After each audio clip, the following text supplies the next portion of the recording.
আসসালামু আলাইকুম প্রাণপ্রিয় শিক্ষার্থীবৃন্দ, ফেসবুক লাইভ ক্লাসে স্বাগত জানাচ্ছি। আমি Mohammad Shahidul Islam Shaon, junior instructor mechanical, Rangpur polytechnic institute. আজকের লাইভ ক্লাসে তোমাদেরকে যে অধ্যায়টি নিয়ে কথা বলবো তোমাদের সাথে, 12তম অধ্যায়ের কলাম এন্ড স্ট্রাক্ট, থিওরি এবং ম্যাথ। আশা করি চ্যাপ্টারটা সম্পূর্ণ করতে পারবো ইনশাল্লাহ। তো শুরুতেই কলাম এন্ড স্ট্রাক্ট। তো ফ্রেম বা কাঠামো কিংবা ট্রাস কাকে বলবো আমরা? বাহ্যিক লোড পরিবহনের জন্য কয়েকটি সরল দ্বন্দ্বের প্রান্ত সমূহকে রিবেট বা ওয়েল্ডিং কিংবা পিন দ্বারা যুক্ত করে এক বা একাধিক ত্রিভুজ আকৃতির সমাবেশকে কাঠামো বা ট্রাস বলে। তোমরা প্র্যাকটিক্যালি ট্রাস দেখছো, স্টিল স্ট্রাকচার যে ব্রিজ গুলো আছে, এই নিচে যে ফ্রেম গুলো থাকে ওগুলোকে আমরা ফ্রেম বা কাঠামো বা ট্রাস বলে থাকি। এছাড়াও স্টিল স্ট্রাকচারের যে ইন্ডাস্ট্রিগুলো হচ্ছে সেখানেও তোমরা ট্রাস দেখে থাকবে। এছাড়াও কিন্তু তোমাদের বিভিন্ন স্টিল ওয়ার্ক যেগুলোতে আছে সেগুলোতে দেখবে তোমরা ট্রাসের কাজ দেখে থাকতে পারো। বাহুর সংখ্যা অনুসারে ট্রাস বা ফ্রেমকে দুই ভাগে ভাগ করা হয়। একটা হলো পারফেক্ট ট্রাস আর একটা ইমপারফেক্ট ট্রাস। পারফেক্ট ট্রাস কোনটাকে বলবো আমরা? যেই ট্রাস, যে পারফেক্ট বা পূর্ণাঙ্গ ট্রাস, যেই ট্রাস এই যে n = 2j-3 এই ফর্মুলা মেনে চলে তাকে আমরা বলবো পূর্ণাঙ্গ ট্রাস বা পারফেক্ট ট্রাস। এখন এই ফর্মুলা মেনে চলার অর্থটা কি? অর্থ হলো যে এই ফর্মুলার যে মান, সেই সেই মানটা একটা সংখ্যা, ওই সংখ্যক যদি মেম্বার থাকে তাহলে ওই ট্রাসকে আমরা বলবো পারফেক্ট ট্রাস। আর যদি এই n = 2j-3 এর যে ফর্মুলা থেকে যে মানটা বের হবে, এই মানটা যদি এই n এর মানের চেয়ে যদি প্রকৃত অর্থে মেম্বার কম বা বেশি থাকে সেটাকে বলবো আমরা ইমপারফেক্ট ট্রাস। আমি আরো সহজ করে দিচ্ছি, দেখো, যে কাঠামোতে লোড প্রয়োগেও সাম্যাবস্থা বজায় রাখার জন্য প্রয়োজনীয় সংখ্যক একটা দ্বন্দ্ব বা মেম্বার থাকে তাকে বলা হয় পূর্ণাঙ্গ ট্রাস। সহজ কথায়, এক কথায় বলতে গেলে দ্বন্দ্ব মানে এক একটা মেম্বার। এই এনটাকে বলা হয়েছে যে নাম্বার অফ মেম্বার, আর যেটাকে বলা হচ্ছে নাম্বার অফ জয়েন্ট। এই যে 2j-3 এখানে জয়েন্ট সংখ্যার সাথে সম্পর্ক হলো কতগুলো মেম্বার থাকবে ওই ট্রাসে, ওই ফ্রেমে কতগুলো মেম্বার থাকবে। যদি এই জয়েন্ট সংখ্যার এখানে বসানোর পর যে মানটা আসবে, প্র্যাকটিক্যালি যদি তত সংখ্যক মেম্বার থেকে থাকে তাহলে সেটাকে বলবো আমরা পূর্ণাঙ্গ বা পারফেক্ট ট্রাস। আর যদি না থেকে থাকে তাহলে সেটাকে বলবো আমরা অপূর্ণাঙ্গ বা ইমপারফেক্ট ট্রাস। এখানে ভাষাগতভাবে লেখা যে কাঠামো মেম্বার সংখ্যা n = 2j এর চাইতে কম বা বেশি তাকে বলবো আমরা অপূর্ণাঙ্গ ট্রাস। অর্থাৎ জয়েন্ট সংখ্যা এখানে বসাই দিলে যে নাম্বার আসবে এই সংখ্যাটাই হবে ট্রাসের মেম্বার। যদি সেই সংখ্যাটা মেম্বার হয়ে থাকে প্রকৃত অর্থেই তাহলে পূর্ণাঙ্গ, আর তার চেয়ে কম বা বেশি হলে সেটাকে বলবো আমরা অপূর্ণাঙ্গ বা ইমপারফেক্ট ট্রাস।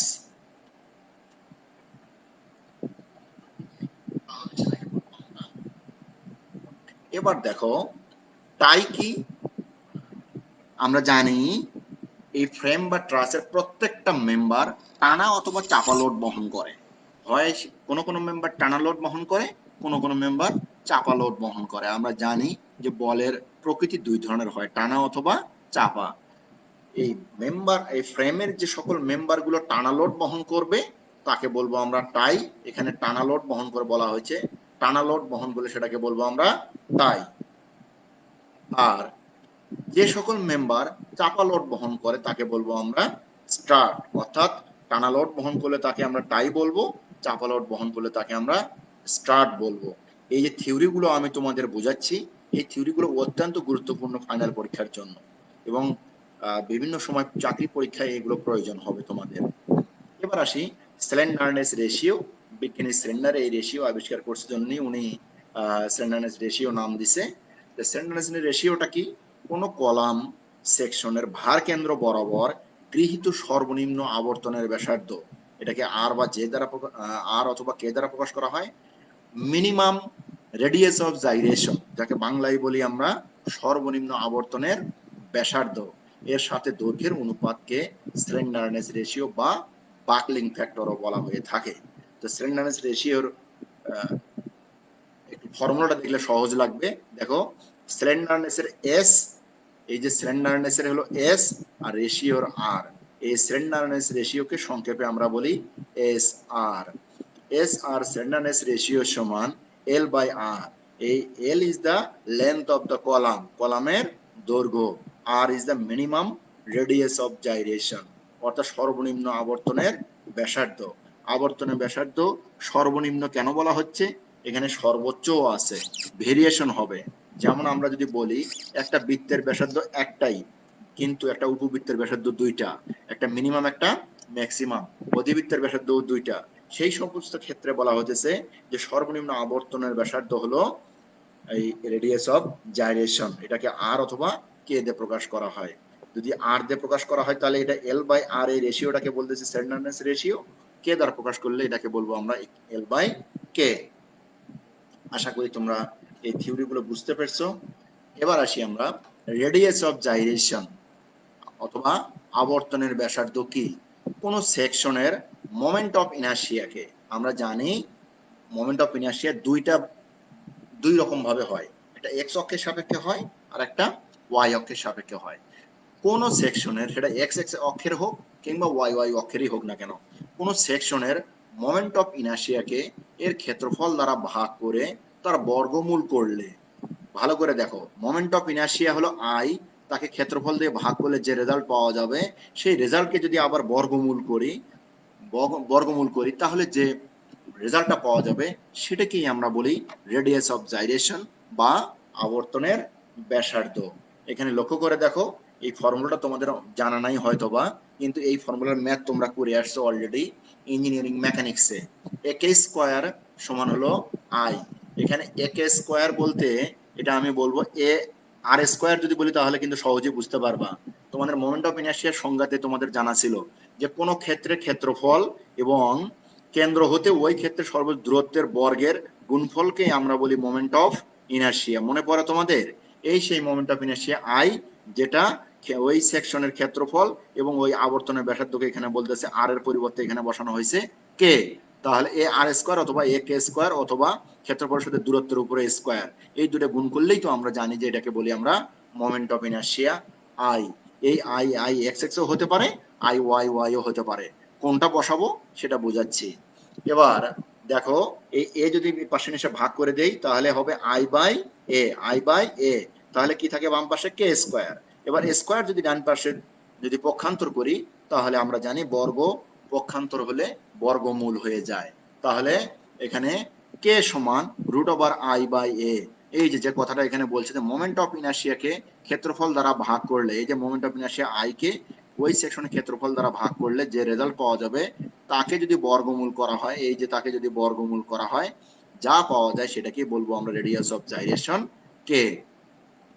এখন এই আই মোমেন্ট অফ ইনার্শিয়া যদি এক্স অক্ষ বরাবর এক্স এক্সিস এর হয়ে থাকে তাহলে কে এক্স, ওয়াই ওয়াই এক্সিস এর হয়ে থাকে তাহলে কে ওয়াই।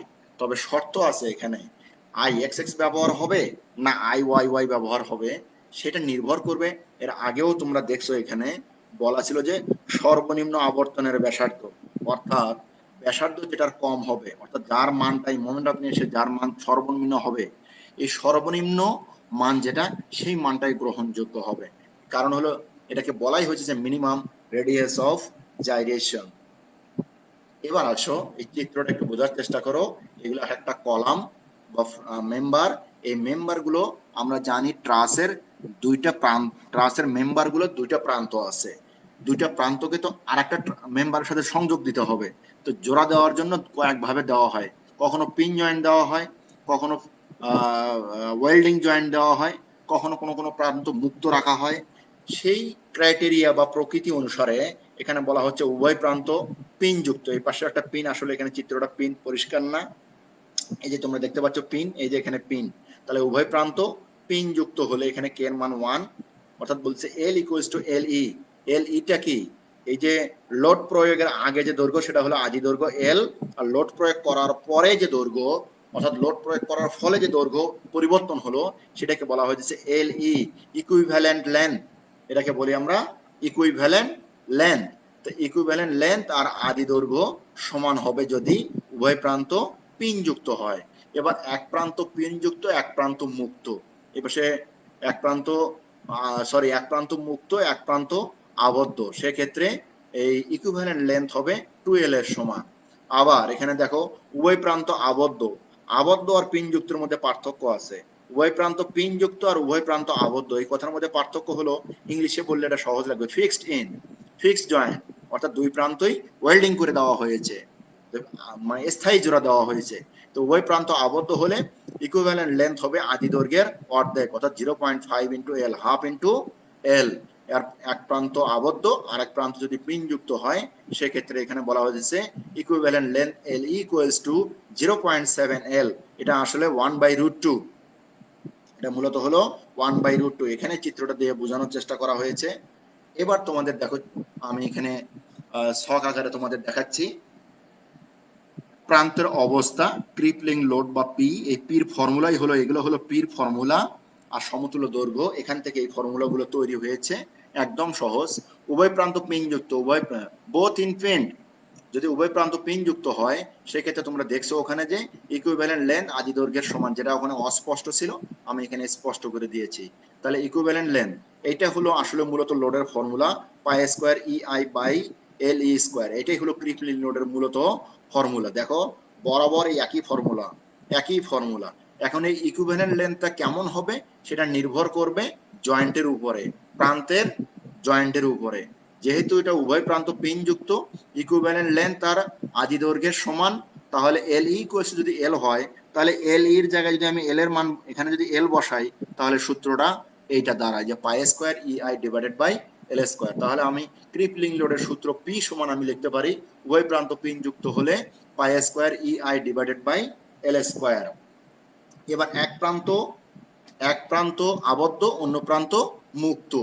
এক প্রান্ত আবদ্ধ, অন্য প্রান্ত মুক্ত হলে ইকুইভ্যালেন্ট লেন্থ হবে আদি দৈর্ঘ্যের দ্বিগুণ, 2l। তাহলে ইকুইভ্যালেন্ট লেন্থের জায়গায় যদি আমি 2l বসাই, তার উপরে স্কয়ার করলে কি হবে 4l square, 4l square. Sorry এখানে একটা 2 উঠে আসছে, সরি মিস্টেক। আচ্ছা এবার আসি আমরা, এখানে এই 4টা হবে, এই 2টা এখানে হবে না। এবার দেখো উভয় প্রান্ত আবদ্ধ হলে কি হবে, উভয় প্রান্ত আবদ্ধ হলে ইকুইভ্যালেন্ট লেন্থ l/2, অর্থাৎ আদি দৈর্ঘ্যের অর্ধেক হবে। আদি দৈর্ঘ্যের যদি অর্ধেক হয়, তাহলে ইকুইভ্যালেন্ট লেন্থ l/2 এর মানটা আমি এখানে যদি বসাই, তাহলে l স্কয়ার বাই 4 হবে, এই 4 উল্টে উপরে যায় গুণ হবে, তাহলে 4 pi square E I divided by l square. আবারও বলতেছি উভয় প্রান্ত আবদ্ধ, বোথ ইন ফিক্সড যদি হয়, তাহলে l এর মান l/2, তাহলে l/2 হলে এল এর মান যদি l/2 হয়, তাহলে এখানে l/2 এর মান বসাইলে l স্কয়ার বাই 4 আসবে, এখানে এই 4টা উপরে যে গুণ হয়েছে। আমি আবারও বলছি এখানে এই 2টা থাকবে না, এটা মিস্টেকে হয়ে চলে আসছে, এই 2টা আসলে এখানে চলে আসছে মিস্টেক। তাহলে আমি উভয় প্রান্ত আবদ্ধ হলে 4 pi square E I divided by L square পেয়ে গেলাম। এইটাই হলো ক্রিপলিং লোডের ফর্মুলা। ক্রিপলিং লোড, সর্বোচ্চ লোড, বাকলিং লোড, এগুলো একই কথা। আচ্ছা, এক প্রান্ত আবদ্ধ ও অন্য প্রান্ত পিনযুক্ত। যদি এক প্রান্ত ফিক্সড হয়, অপর প্রান্ত পিন, জয়েন্ট দুই পাশে আছে, একটা হলো ফিক্সড জয়েন্ট আর একটা হলো পিন জয়েন্ট, সেক্ষেত্রে এল ই ইকুয়ালস টু l/√2। ওই l/√2 মানে কি 1/√2 ইন্টু এল, 1/√2 মানেই হলো 0.7। সেই এখানে যদি এল এর মান যদি l/√2 এখানে বসাই, তাহলে এল স্কয়ার বাই 2 হবে, রুট উঠে যাবে, এই 2টা উপরে গিয়ে গুণ হবে 2 pi square E I divided by L square. Crippling লোডের ফর্মুলা, এক প্রান্ত আবদ্ধ অন্য প্রান্ত পিনযুক্ত হলে 2 pi square E I divided by L square. এই ছিল তোমাদের এই 4টা ফর্মুলার উপরে নির্ভর করে এই অঙ্কগুলো হবে, একদমই সহজ অঙ্ক। একটা উদাহরণ আমরা দেখার চেষ্টা করি। দেখো একটা ইস্পাতের কলামের দৈর্ঘ্য 1.8 মিটার, তাহলে এল দৈর্ঘ্য এল ইকুয়ালস টু 1.8 মিটার, অথবা এর সাথে 100 গুণ করে দিলে সেন্টিমিটার। প্রস্থচ্ছেদ এত বাই এত, অর্থাৎ এটা একটা, এটা হলো প্রস্থ, এটা হলো উচ্চতা, দৈর্ঘ্য, প্রস্থ, উচ্চতা। কলামটির উভয় প্রান্ত আবদ্ধ, তার মানে কি বোথ ইন ফিক্সড। উভয় প্রান্ত আবদ্ধ হলে যে ফর্মুলা, আমরা সেই ফর্মুলায় যাব। কি পরিমাণ, যদি উভয় প্রান্ত আবদ্ধ হয়, তাহলে কি পরিমাণ ক্রিপলিং লোড বহন করবে তা ইউলারের সূত্রের সাহায্যে নির্ণয় করো। আচ্ছা, ক্রিপলিং লোড তাহলে আমরা পির মান চাইছে, বের করব। যদি ফ্যাক্টর অফ সেফটি 3 হয়, তাহলে কলামটি কি পরিমাণ নিরাপদ লোড বহন করবে? আমি আগেই বলছি crippling load, maximum load, buckling load, সর্বোচ্চ লোড এগুলো একই কথা। তাহলে নিরাপদ লোড কাকে বলবো? সর্বোচ্চ লোডকে যদি ফ্যাক্টর অফ সেফটি দ্বারা ভাগ করা হয় তাহলে নিরাপদ লোড বের হয়ে আসে। মডুলাস অফ ইলাস্টিসিটির মান দেয়া আছে, তাহলে প্রস্থচ্ছেদ দেওয়া আছে, ফ্যাক্টর অফ সেফটি 3, ক্রিপলিং লোড পির মান চাইছে, নিরাপদ লোড চাইছে, ইর মান দেয়া আছে, সর্বনিম্ন moment of inertia I equals to, আমরা জানি আই এর দুইটা ফর্মুলা, একটা হলো বিএইচ কিউব বাই 12, এটা যেহেতু আয়তাকার সেকশন, প্রস্থ দৈর্ঘ্য প্রস্থ উচ্চতা দেওয়া আছে মানে এটা আয়তাকার সেকশন, তাহলে বিএইচ কিউব বাই 12 অথবা এইচ বি কিউব বাই 12।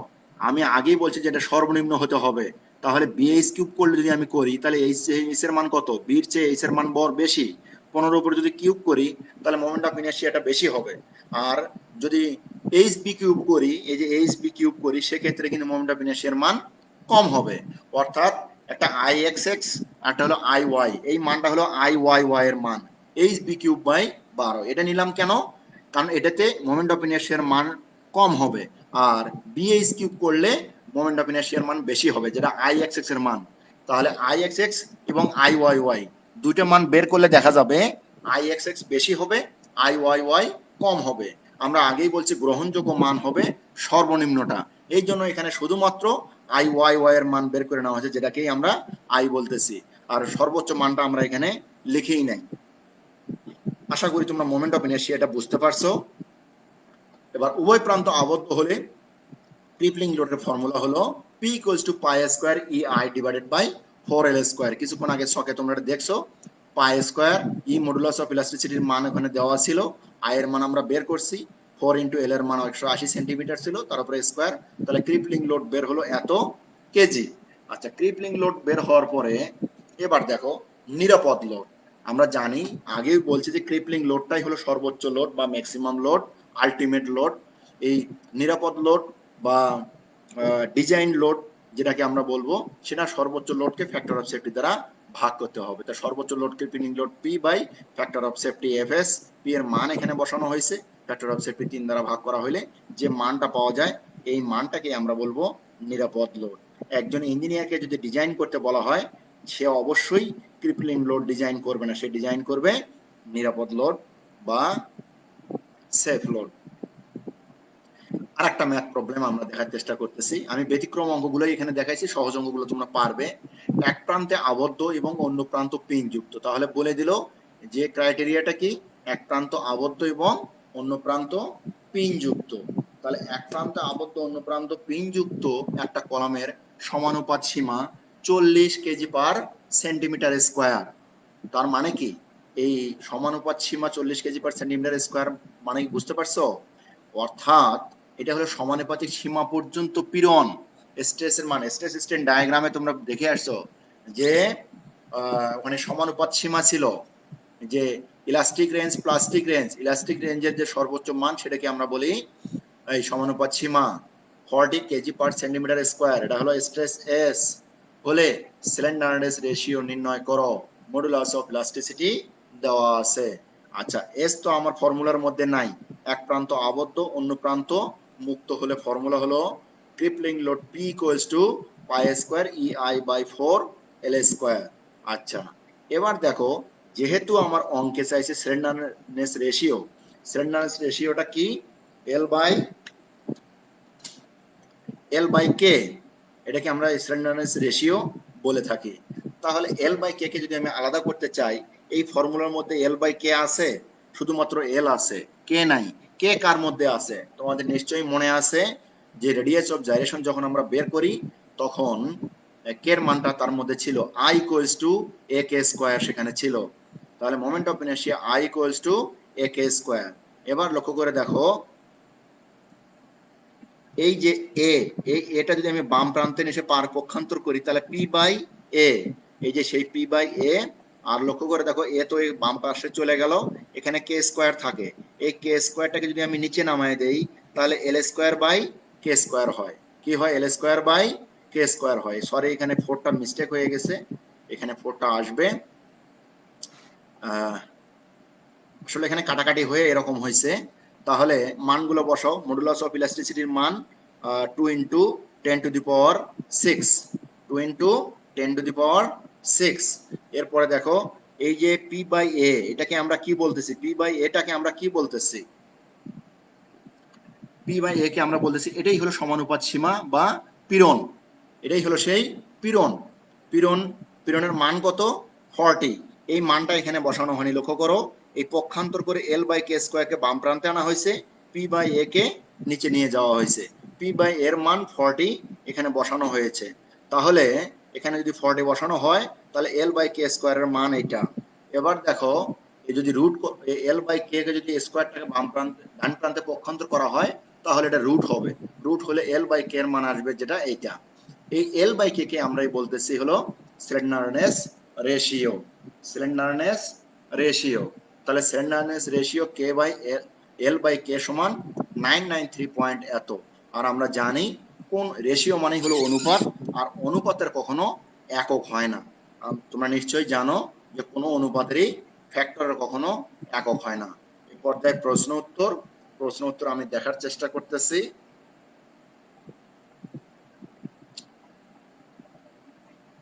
আমি কোনো কোশ্চেন দেখতে পাচ্ছি না।